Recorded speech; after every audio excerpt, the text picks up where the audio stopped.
Fourth-generation U.S. military veteran Bob Buys has welcomed home his great-uncle, Sergeant James W. Swartz, after more than 8 decades of searching to identify his remains. Fox 17 spoke with Buys back in 2019, and now Buys says after 83 years, his great-uncle is finally back on American soil.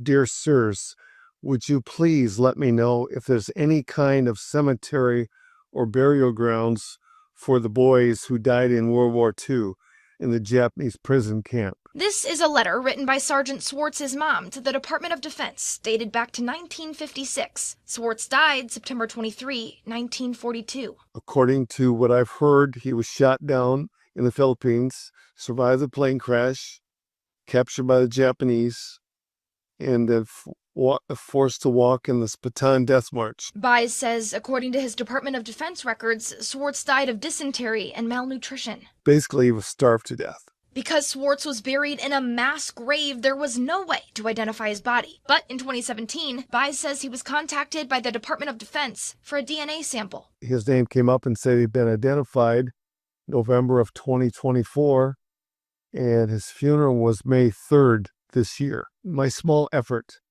to give my DNA is what allowed them to identify his body. So that's the part that makes me proud. Now, with a place to pay their respects, Buys has connected with Swartz's great-granddaughter. So a family reunion is in the works. A family reunion is in the works, yes.